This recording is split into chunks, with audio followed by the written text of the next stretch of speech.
Join us now. Try not to have similar beats. Facebook might shut it down. Right. Like, You wait have a to minute, really that be don't careful with the music you use. They that will don't, shut you that down. don't sound like original. If I Well, I think want to it'll sound welcome. like an original, it will bear no resemblance to the original. Right, right.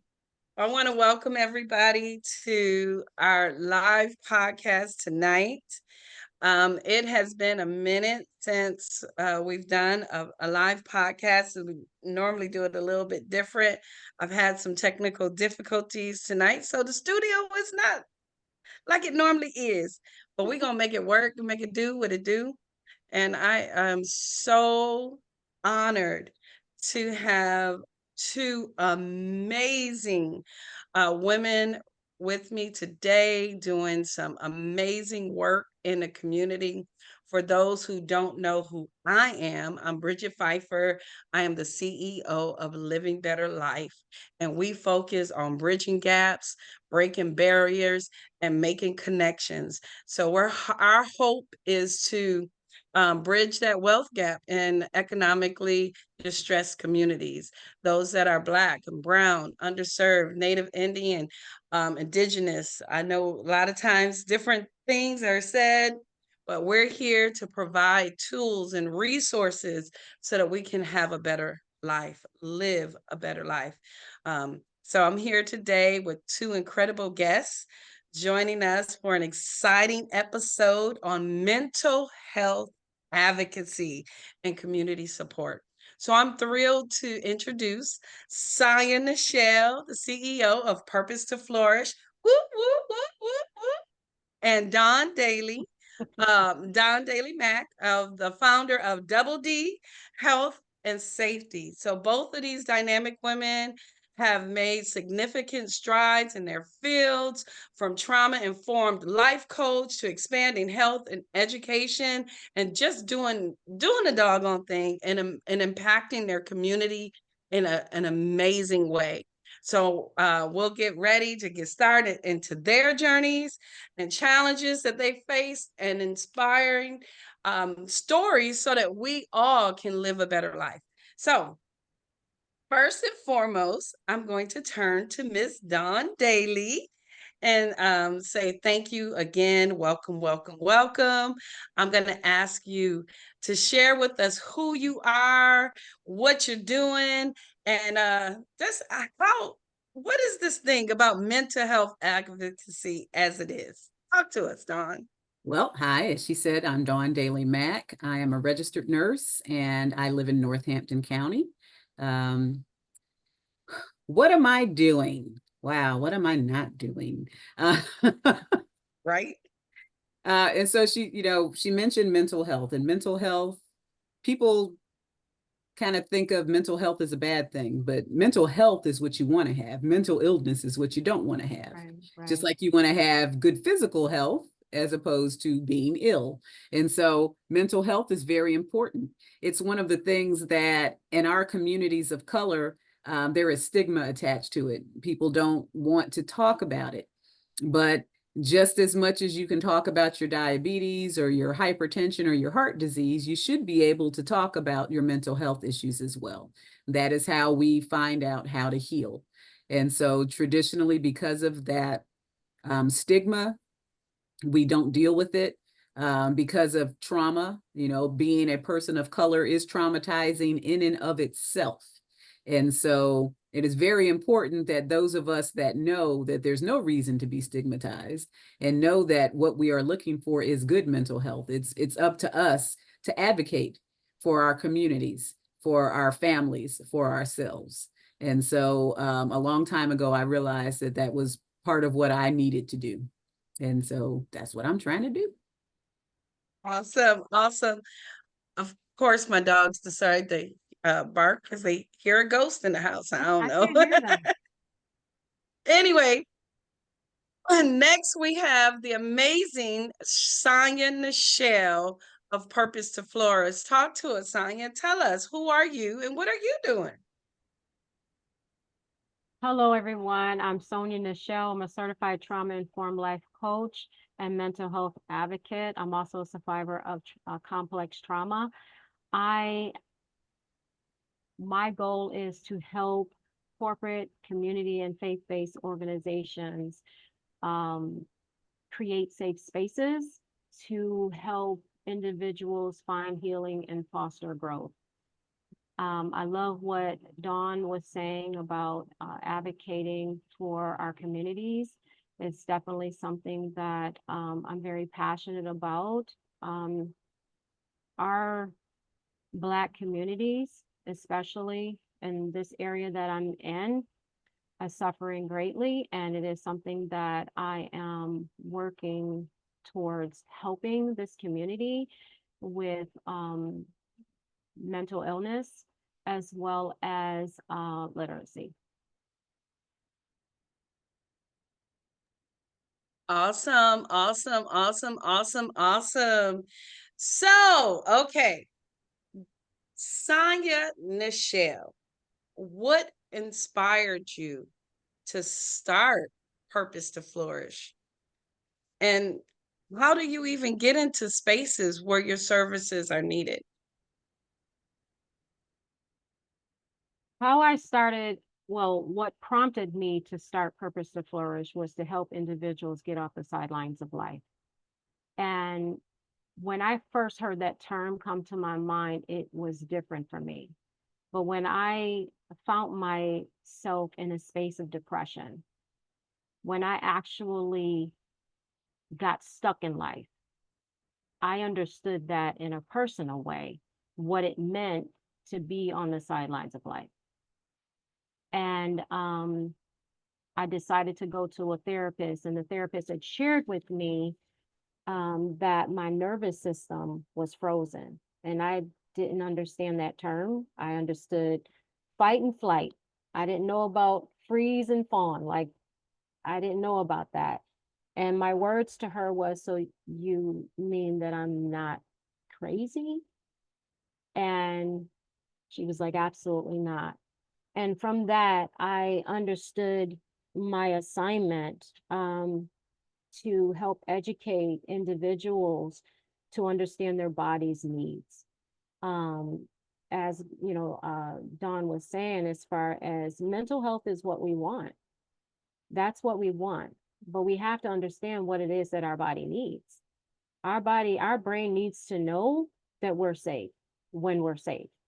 And our brain doesn't know the difference between a life-threatening situation and a non-life-threatening situation. And we have to educate our individuals, especially, I don't want to say especially like excluding anyone, but we do want to educate our Black communities and helping with intergenerational trauma, because we are just birthing it we're living, we're carrying this trauma, we're having more children, and it's going from one generation to another, but we don't know. There's no condemnation or anything, like, we just don't know.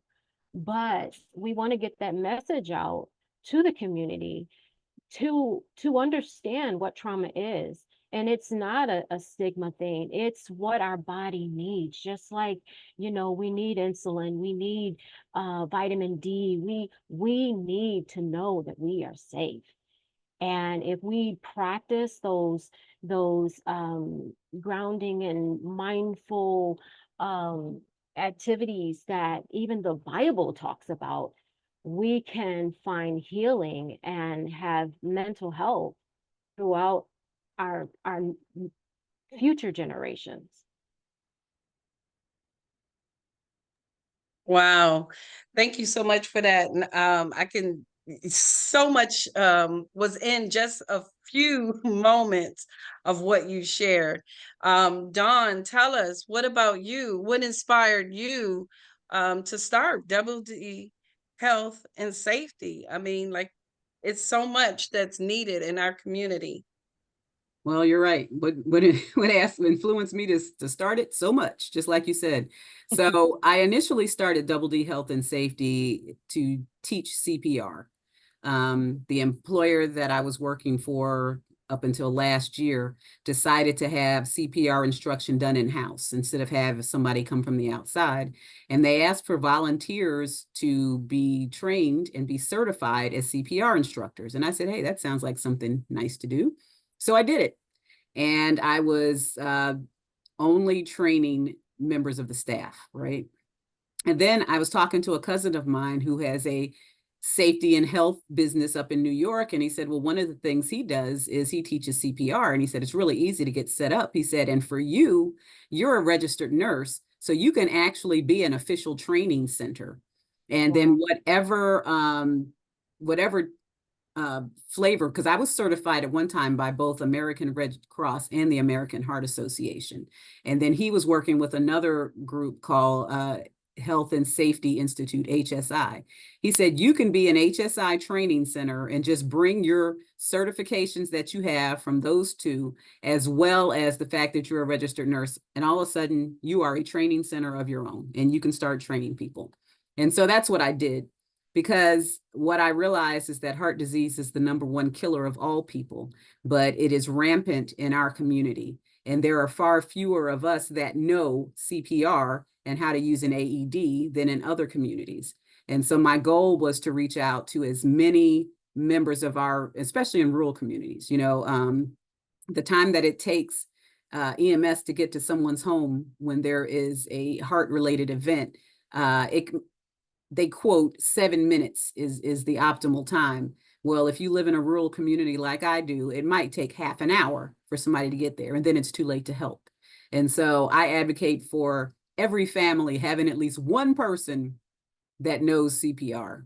And it's really not hard. It's not scary. I make the class fun, and I make sure that people know how to save lives. But then as I was working on that, I was like, well, gee, there's other things that people need. And I got involved with trauma and resilience trainings. And so now I have some certifications in trauma and resilience.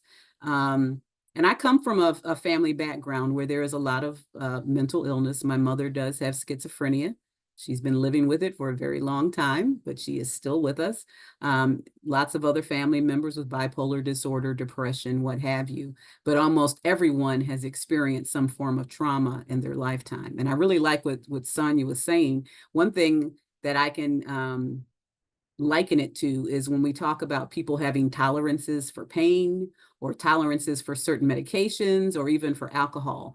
After time, you need more and more of it, right? Well, trauma is such that the more trauma you have, your body, like she said, your body and your brain don't know the difference between a major trauma and a little trauma, because you're just always on trauma mode. And you can either go into a hyper-vigilant state where you're always looking for trauma, or you can be like she was. She was frozen and just like nothing. And that's where a lot of us are. That's where a lot of us live. We live in a state where we have had trauma for so long, our whole lives, we don't even recognize it. And that is a really dangerous place to be. That's why I started it. Wow.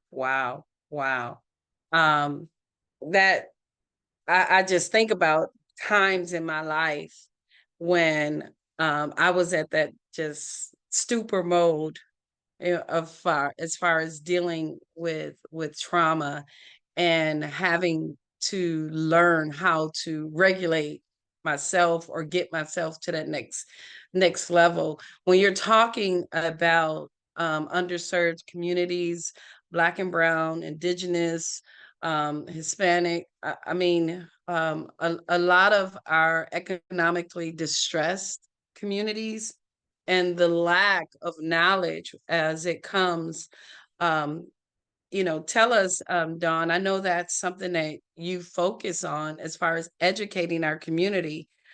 So what are some of the main services, the topics that you cover, and how is it helping to bridge these gaps that have sometimes systemically been set to keep us apart and to keep us behind in dealing with these traumas?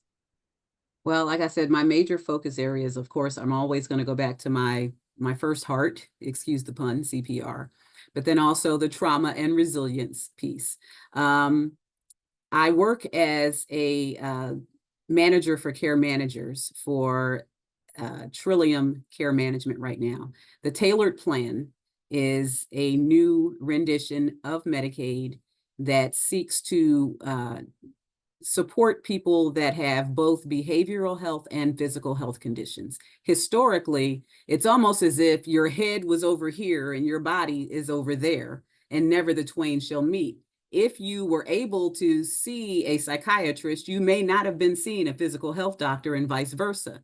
And even if you were able to see both, they might both be writing prescriptions for medications that are clashing with each other because there was very little communication. And so the tailored plan seeks to rectify that, so that we work with Trillium, and I do the physical health piece. But for each member, there's going to be a behavioral health care manager, and then I will be, or someone under me will be, the physical health care manager to make sure that person gets all they need on both sides. And those two parts, the behavioral health and physical health, are going to be in constant communication with each other. And that's so important that this is a Medicaid program, because historically, the people that have a lot of issues that have not either been dealing with them because of the stigma, or because they can't afford it, or they can't get to doctors, those are the people that can be addressed by a Medicaid program. And now that the state has had Medicaid expansion, more people can be covered at higher income levels, in different ages. There was a time that if you were a child, you had Medicaid up until 19, and then it was cut off unless you had, blind, disabled, or, had some type of condition that warranted maybe SSI. Now, people from 19 to 65, that was a big gap. Those people were not being covered by Medicaid for a very long time. And, it took over 10 years for them to finally roll that out. And so getting the word out that, hey, you can get Medicaid now. I remember when Medicaid expansion started December 1st, 2023, and I was outreaching people to let them know of the services that they were now eligible for because they had Medicaid. They said, I have Medicaid? I didn't know I had Medicaid. And I'm like, well, you applied at some point and you were on a waiting list. Some people were put on family planning waiver Medicaid that only covered birth control or nothing else. And they automatically got rolled over. And, stuff came in the mail. But if you see something and you're not expecting it, if it's not a check, you think it's a bill, you're not going to open it. And so people were getting their information that they now had Medicaid coverage and didn't know it. And when we finally told them, you got Medicaid, and here is all that means, I tell you, it was interesting to watch. The people that were, I'd say, 40s to 65, they immediately went to every doctor they could find, because I think they thought that maybe it was going to go away. I'm going to do this while I can. I haven't been able to see a doctor in 10 years. I'm going to go see that doctor now.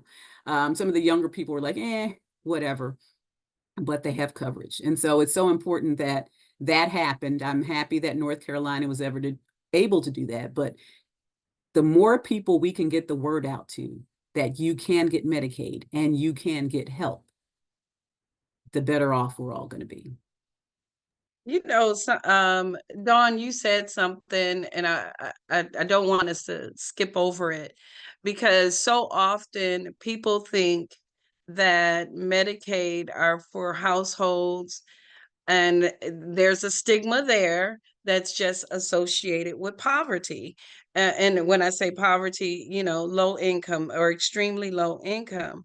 But yet, like you said, because of that expansion, people that were working, below livable wage jobs that could not afford insurance. And it doesn't mean that they weren't working a decent job. It doesn't mean they weren't getting a decent paycheck, right? It still wasn't enough so that they can afford health insurance, and they were covered. Can you talk a little bit more about that? Because I don't think a lot of people understood that. I'm still trying to get my head around it. Yeah, it's hold this baby. Yeah, so the income limits have gone up as well as the age is changing. And so you're exactly right. There are people that work. I remember before I became a nurse, I was working as a benefits specialist in the local hospital. And I would always get a list of people that either came in through the ER or admitted as inpatient to see if they were eligible for Medicaid. And back then, a lot of them weren't, but some of them were. And they never knew that they were eligible because, you know, somebody might say, well, I make this amount of money. I can't get Medicaid, but you got 6 kids in your house. So that makes the difference. It's your income and the number of people in your house. And so some of those people that were making what they thought was pretty decent, and, you know, we learn to live wherever we are, you know, and we learn to make it work. And so they were thinking, I'm doing really good. I'm doing better than the next person. I can't get Medicaid. I don't even need to apply. And I'm like, no, those 6 kids under the age of 19 say that you are eligible for Medicaid. So now even that is not as major an issue because they've increased the income levels even for a household of 1. And so there are plenty of people that are working, that maybe they're working for a small business that does not give insurance to their employees, can't afford to do that. Those people should definitely look into Medicaid. Medicaid expansion has now reached about 500,000 people since it rolled out in December of 2023. Wow. That was the number that they said were, that was the gap, that there were about 500,000 people in North Carolina, and they have reached that. And so that means there are more, and we are still reaching out. Wow. Wow. That's crazy.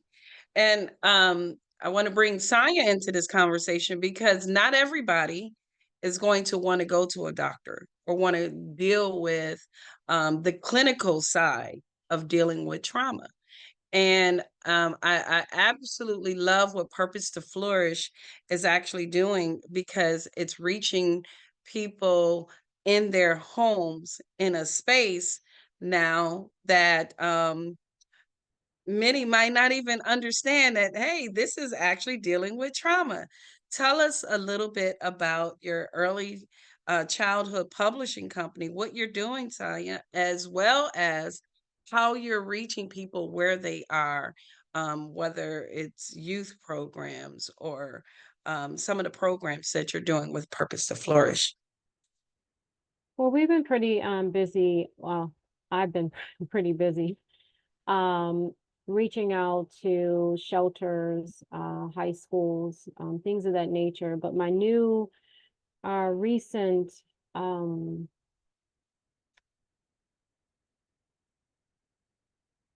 oh my gosh, what is the word that I want?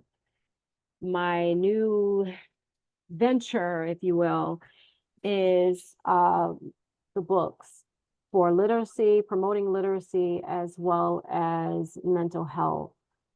When I was in my last class at the shelter, I realized that many of the young ladies there were illiterate. Many were, they did not get their GED. And many I'm sorry, Sonya, before you go on, can you tell us a little bit more about what, when you said when you were at the shelter, so I tell us a little bit about that. Yeah, I'm sorry. I teach a class at the shelter here in Buffalo, New York. And it's trauma, teaching them about trauma and helping them to acquire skills and things of that nature to help them to move on in their lives. When this last class was a little tough for me, because I realized that they need way more than what one person can give them. And when I saw the true need of the individuals with illiteracy, not having their GED, and it wasn't their first time being in a shelter. Like we're talking years in different states, in different shelters, and it just broke my heart. And I just had to sit back and really think, like, I believe that these people need something different. So I am going to be creating, a different class for them. But that's that, right? But because of me seeing the root of the problem, then I said, we have got to reach our babies. We got to do it. Y'all ain't gonna make me cry today now. It ain't gonna happen.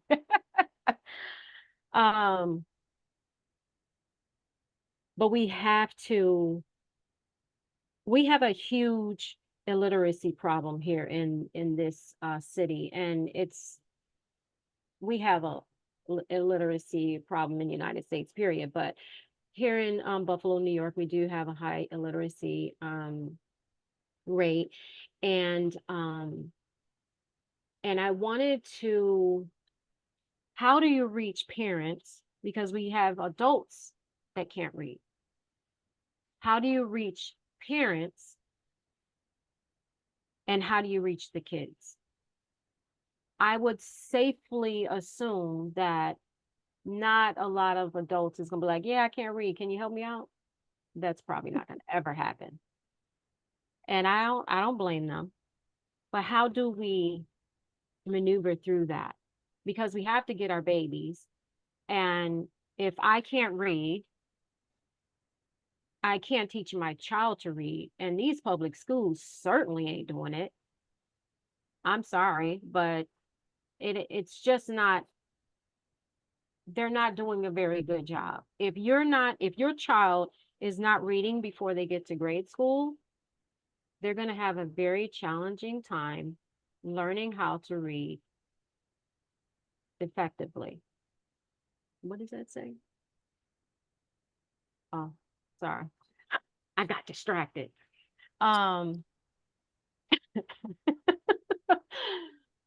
So, and I'm not saying I have all the answers either, but I wanted to provide something for our community to help bridge that gap, to help our children learn how to read.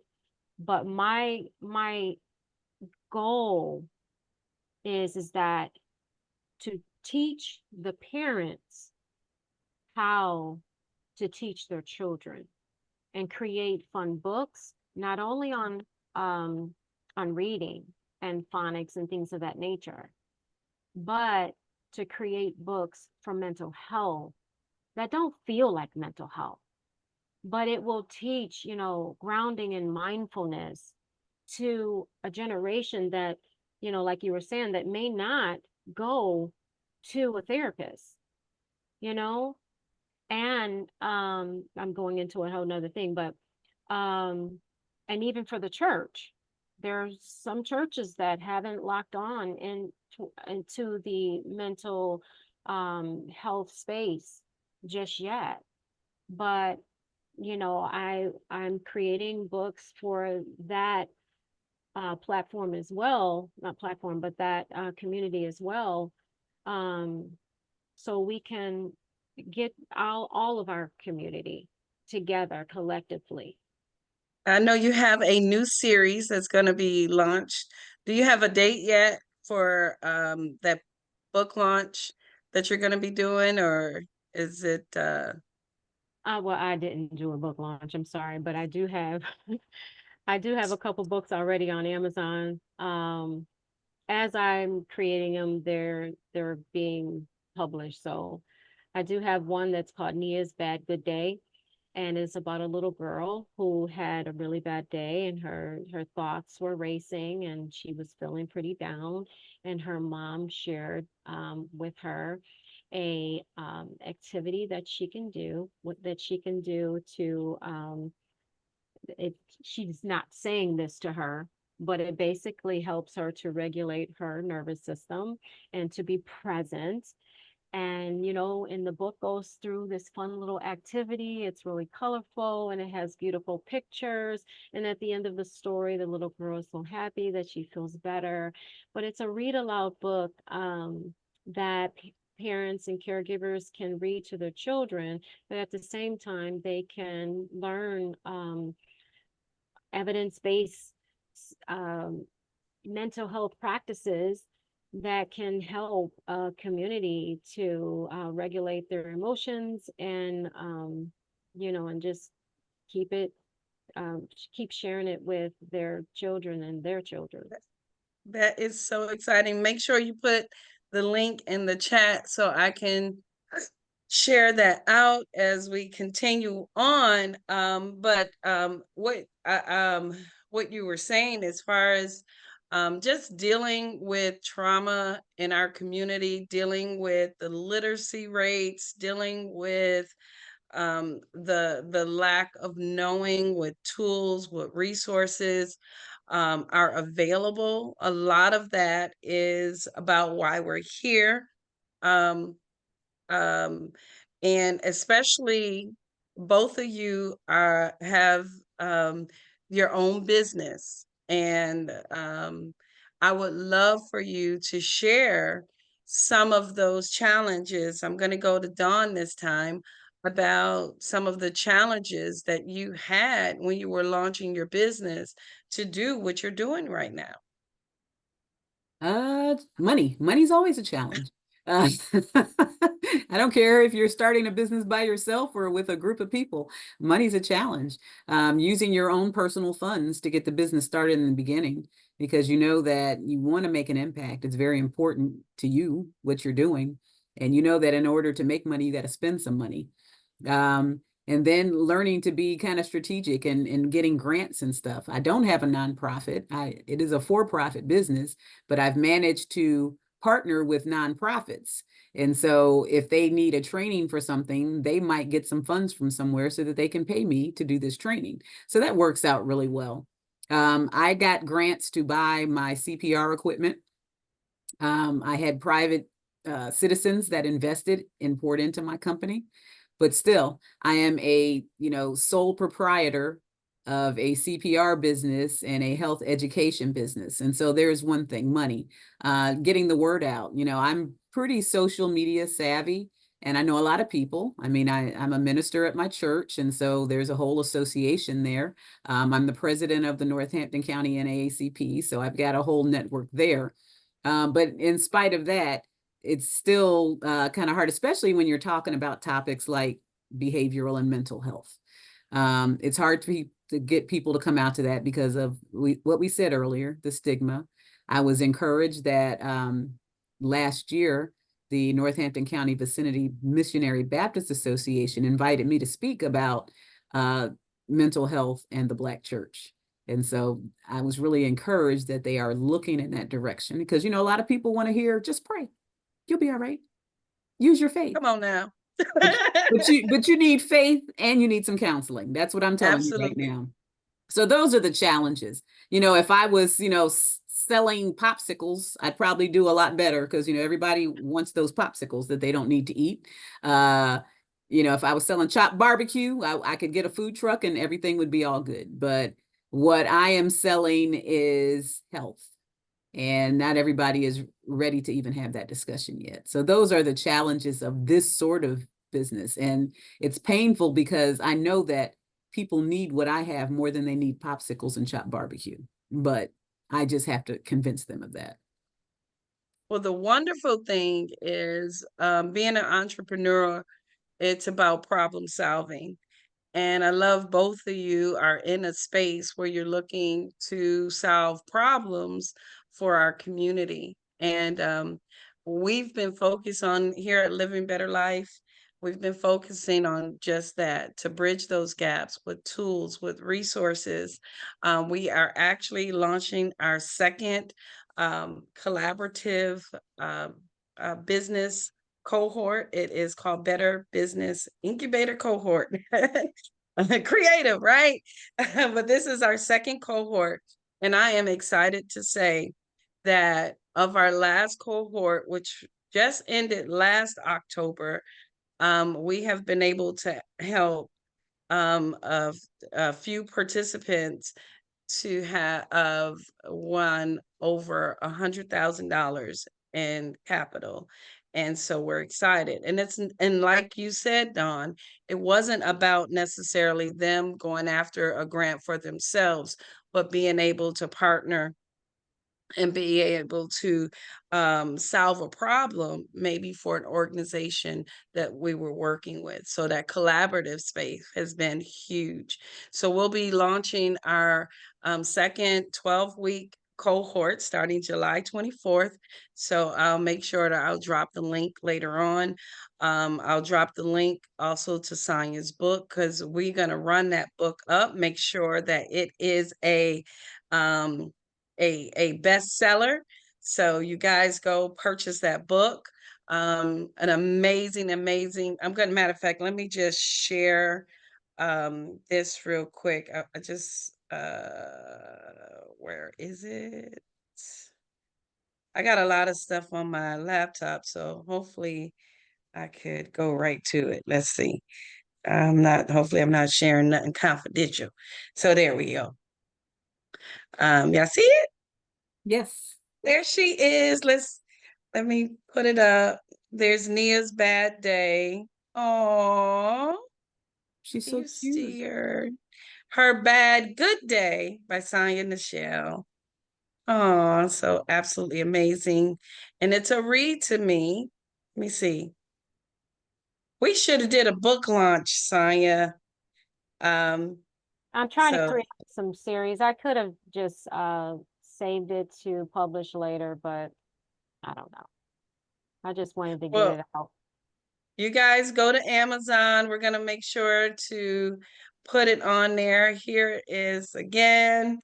Nia's read to me, Nia's Bad Good Day. And I'm excited to say yes, that's going to get that done.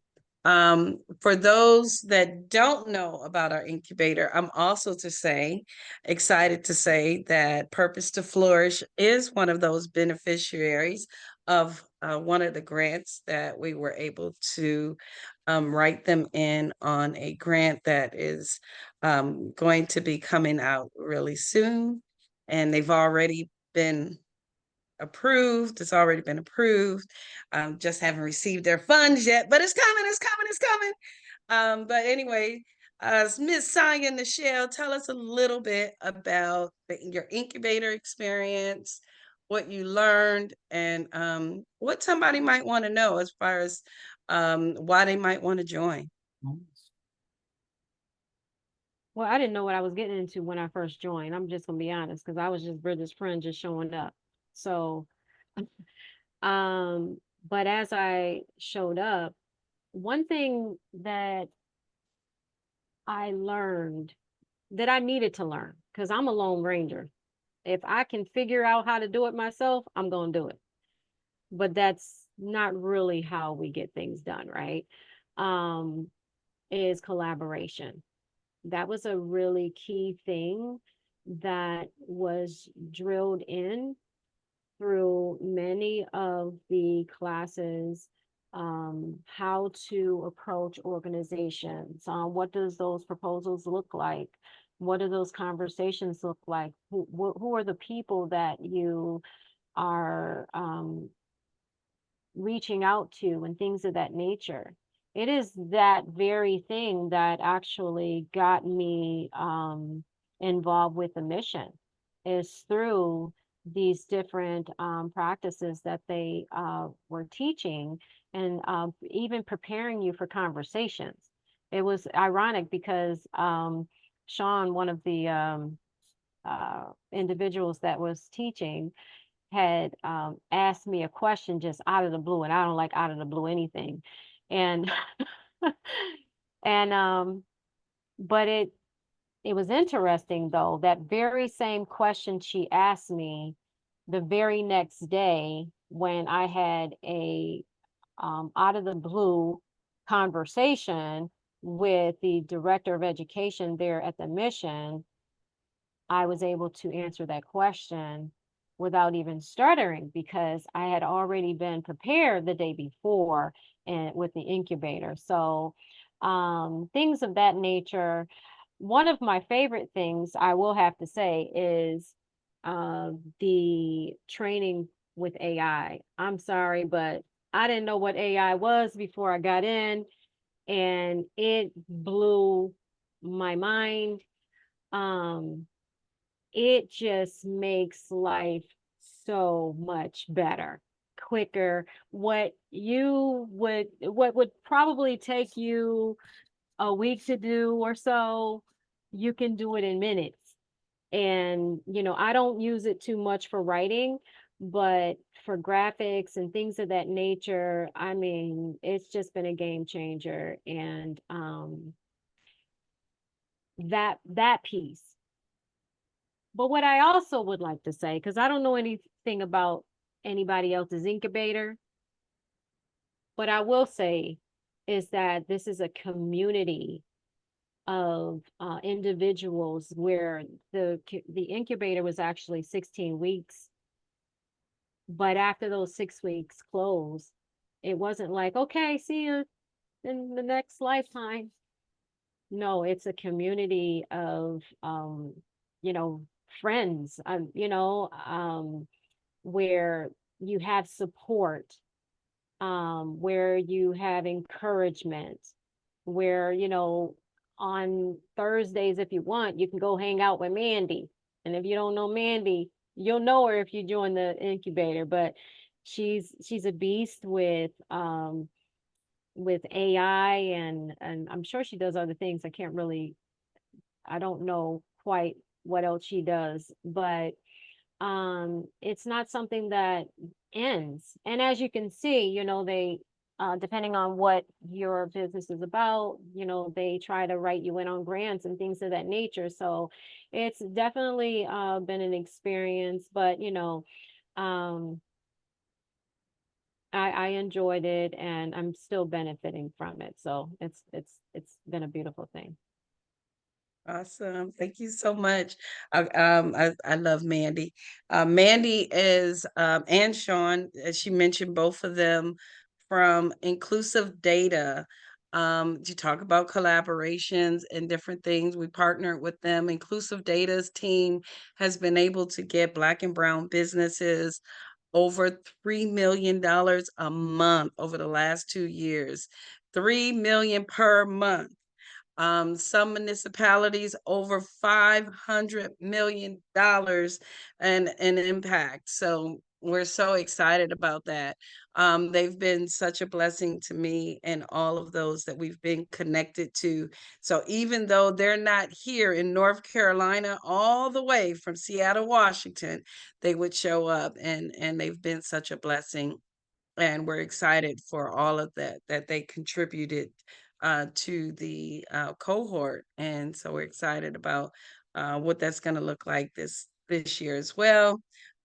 Everything is going to be a little bit different, but we're excited about what's to come, because only as I used to have I used to one of I used to call him a millionaire mentor. He used to say it gets gooder and gooder. So I'm excited about seeing how good it gets, because the best is truly yet to come. Um, it is getting close to the latter part, almost getting close to 7 o'clock. And so we got about 10 minutes. And before we go, I want to give Dawn about 5 minutes to go in, tell us about what should we know coming away from this? What are some next steps for those that are looking for help dealing with mental health issues? How can you help, or where can we go to?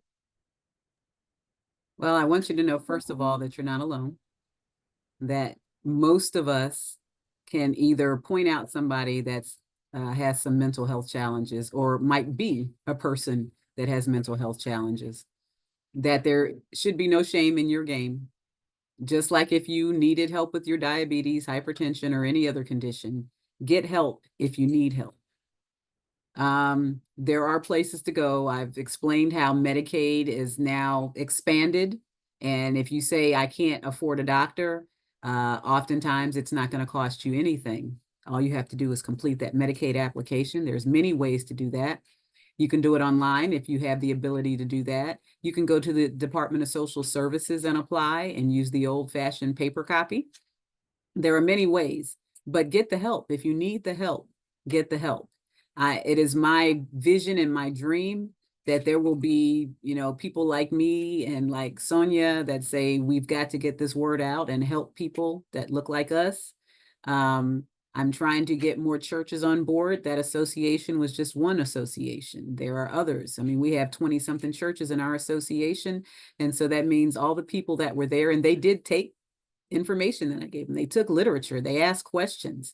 And so take it home. But if you know someone and you know something, share that something with that someone. Awesome. And Sonya, what about from you? What are some takeaways that you would say that you would tell someone? You're muted. What I wanted to do was just share a simple activity that you can do to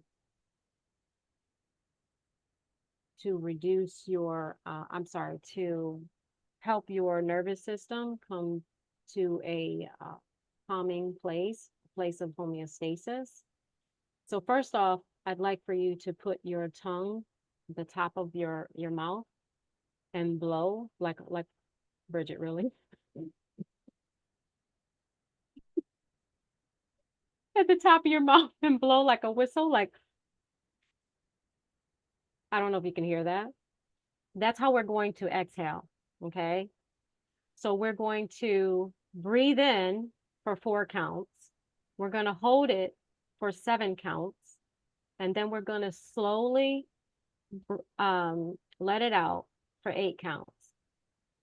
Okay, so we're first going to breathe in.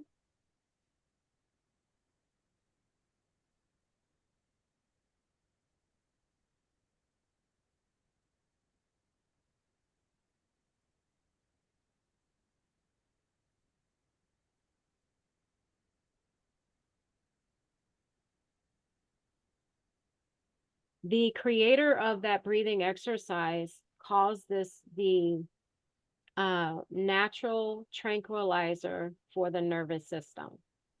It is a way that we can regulate our nervous system. It is just one way. But if you can, research says that if we do something such as this, 5 minutes a day for a year, just 5 minutes a day, we can do some serious changes positively for our nervous system. That's just one thing you can do. So if you can do that for a couple minutes a day, and you don't have to just do it all in one time. For some people, you might feel a little dizzy. Take your time. If you have to shorten it, shorten it. But try to do an activity such as this 5 minutes a day. Do that for your nervous system, and you'll see a lot of changes in your temperament. And I just wanted to share that. Oh, wow. Thanks, Sonya, for sharing that. That's great. I was talking to someone the other day and they made a statement. So often when, you know, you hear statements about Black communities, sometimes Hispanic communities, um, they had said, made a statement, well, some people just want to, they're not, they don't want to change. The statement was made as if that's the way they are and they don't want anything else. They don't want to be better or they don't want something different. And I beg to differ. A lot of times when you go into, and I might get a little teary-eyed here because a lot of times when you go into Black communities or underserved communities, there is so much trauma.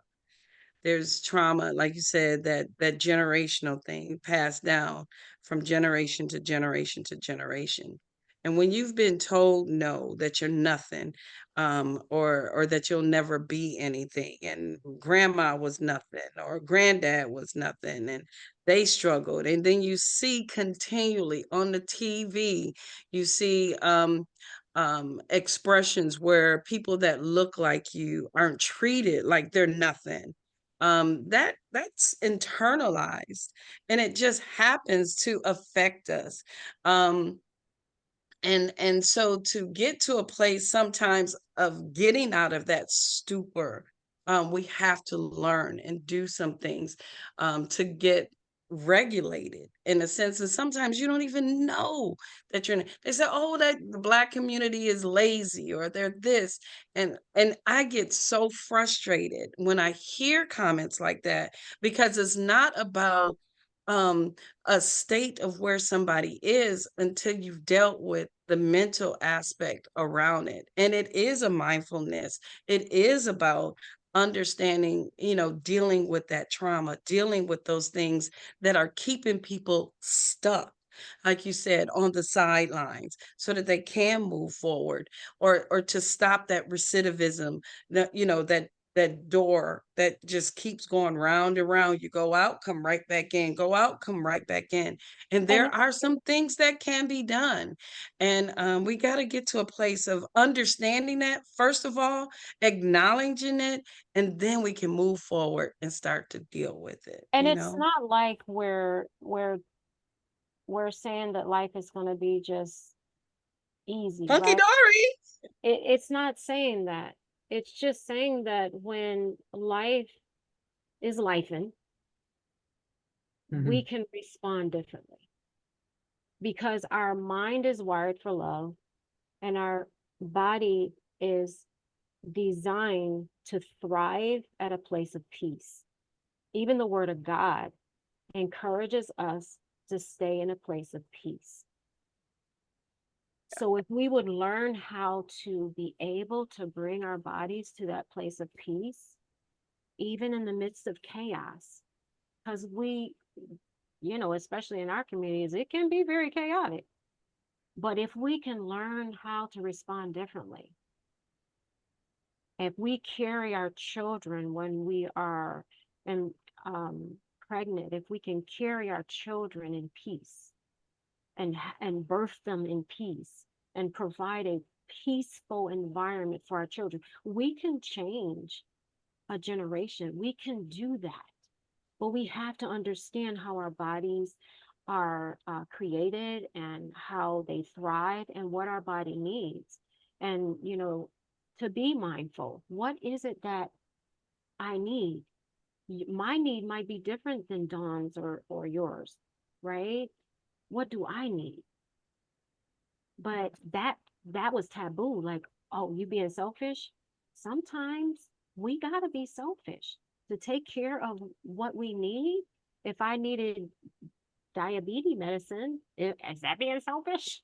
You know, it's not. Yeah, It's taking care of a need for our body. absolutely. I wanted to, oh, Dawn, did you have something that you wanted to say before? Nope, I'm just being calmed by Sonya. I, I will Finding my say, peace. somebody might say, well, what does living better life? Because a lot of times people think that living better life is about health centered or something in that space.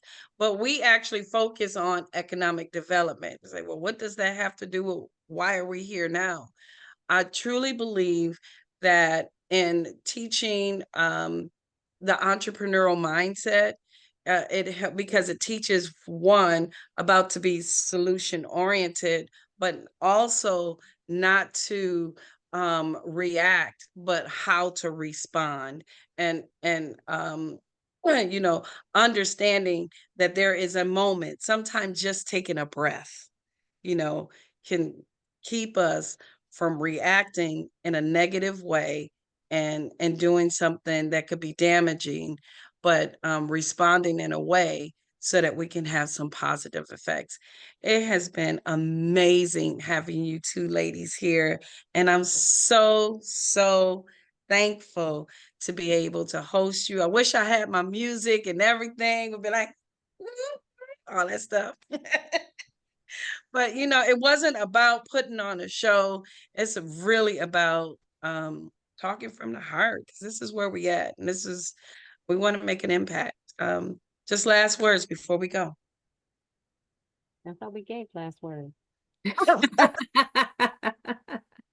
Y'all did. Thank you, ladies. Thanks so much. I just pray that everybody enjoyed this. We're gonna make sure that we come back and drop those links in the chats and everything. Share it out to your community, to your pages. Make sure also, Sonya and Dawn, would you share out your information so that those that want to connect with your businesses, support your businesses and those services that you have, make sure that you drop those also in our Facebook communities. Thank you guys so much. Y'all be blessed. Thank you. Thank Have a you. good day.